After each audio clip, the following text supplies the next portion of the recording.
a good look around and try to guess where we are. At first glance it looks like we're somewhere in Europe, but believe it or not, we're actually in the good old US of A, right here in the Golden State. Welcome to Central California! Central California is one of the most fascinating regions in the entire country. I'll start my journey in San Juan Bautista, then head to Carmel before traveling south along Big Sur to the town of San Simeon. Then it's on to Hearst Castle before heading to Morro Bay and San Louis Obispo. I'll then continue south to Lompoc. I'll then visit the Danish town of Solvang before heading north to visit some Spanish missions. I'll end my journey in Pinnacles National Park.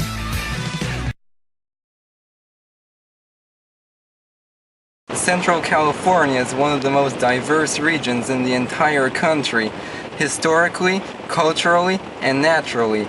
On this trip, we're going to be visiting everything from old Spanish missions to beautiful coastal beaches, charming Danish towns, and bizarre rock formations. Our first stop is San Juan Bautista.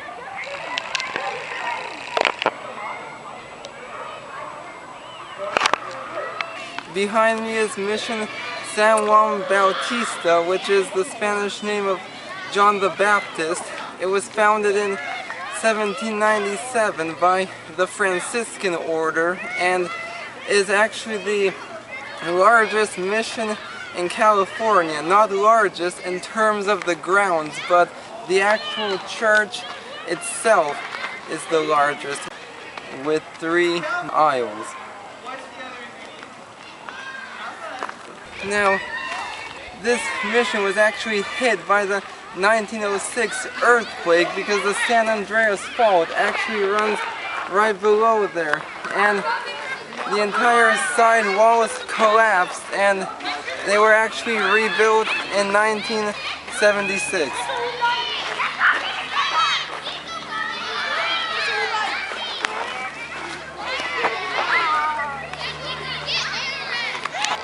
And the mission's tower was used in the Alfred Hitchcock movie Vertigo.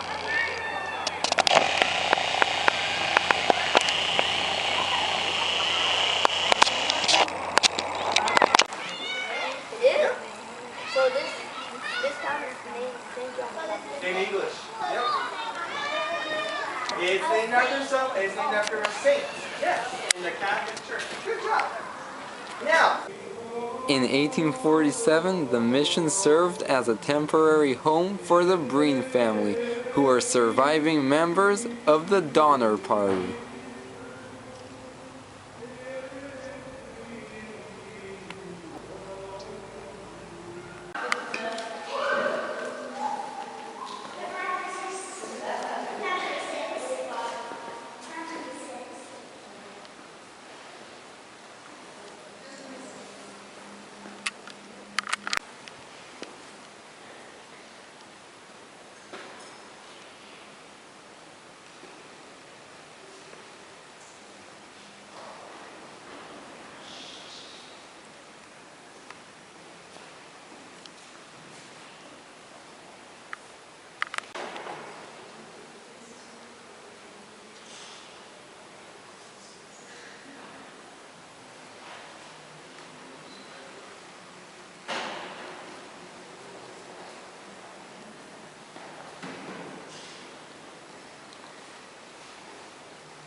I'm now making my way to the nearby town of Carmel.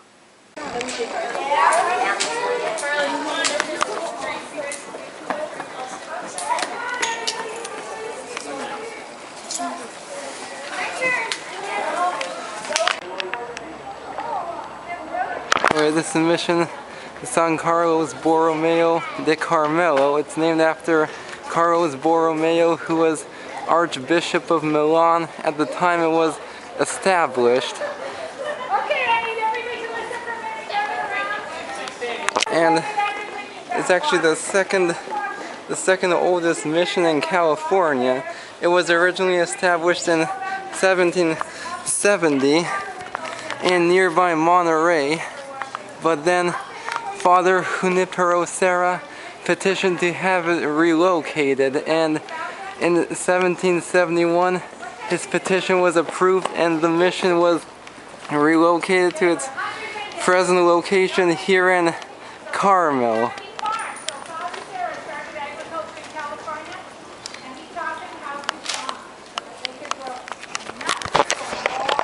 And Pope John Paul II actually visited this mission back in 1987.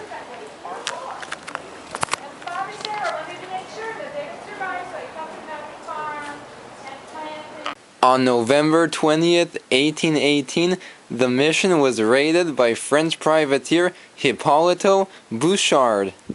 The mission lay in ruins for several decades until 1863, when the Roman Catholic Church took control of it. Reconstruction began in 1884. Today is one of the most authentically restored missions in California. The mission was also the site of the first Christian confirmation in Alta California. I'm now traveling south along the famous Big Sur to the town of San Simeon. Chewing on a piece of grass, walking down the road. Tell me, how long you gonna stay here, Joe? Some people say this town don't look good in snow. You don't care, I know. Ventura Highway in the sunshine, where the days are longer, the nights are stronger than moonshine. You're gonna go, I know, 'cause the free wind is blowing through your hair and the days surround. This beautiful 90-mile stretch of coastline where the Santa Ynez Mountains meet the Pacific Ocean is known as Big Sur, or the Big South. Artists have called this the greatest meeting of land and water in the world.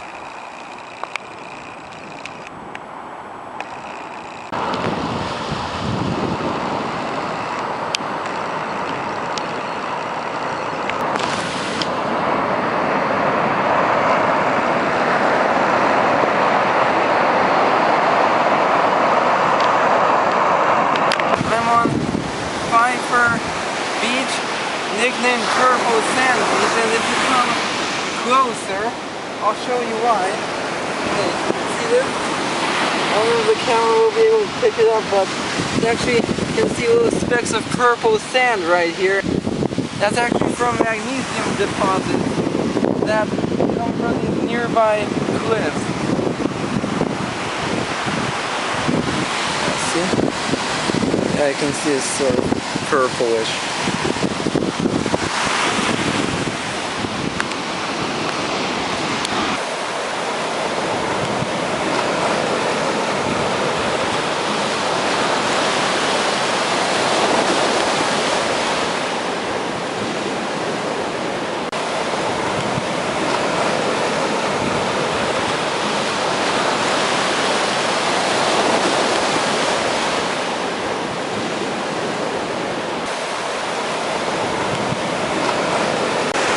Okay, here we go. This is what I was looking for. Right here you can see that it's truly purple. This is what I wanted.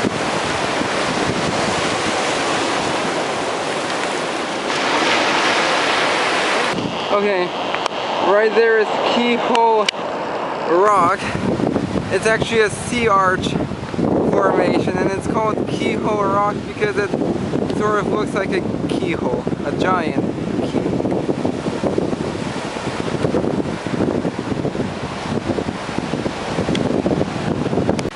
This isn't the only purple beach in the world. The largest one is actually in Costa Rica, and that one's completely purple, but this one's nice too.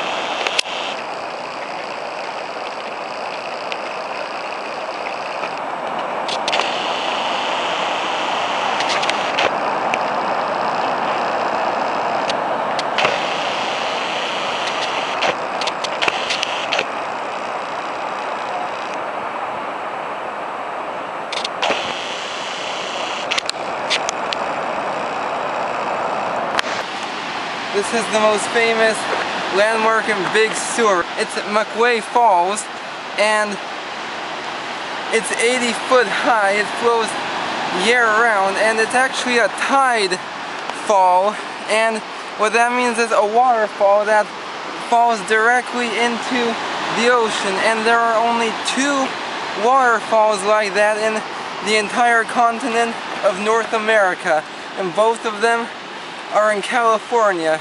The other one is Alamir Falls in Point Reyes.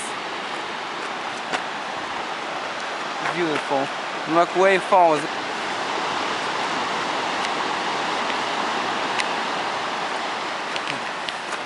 Last time I was here, it was cold and cloudy. That was a few years ago in November, and now I'm here mid-February, and look at me, I'm wearing shorts and a t-shirt.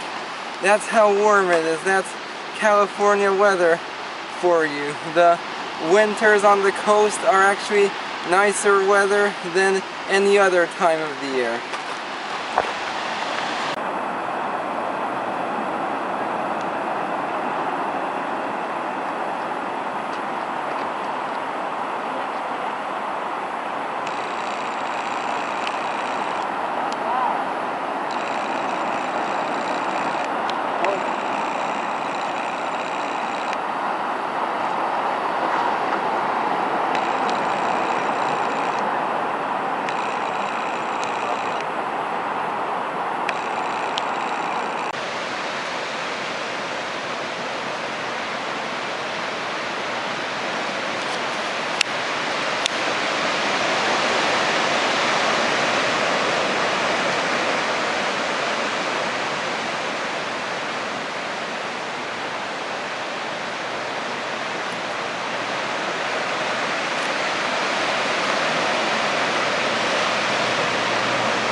Absolutely beautiful, incredible spot. McWay Falls, Big Sur, California.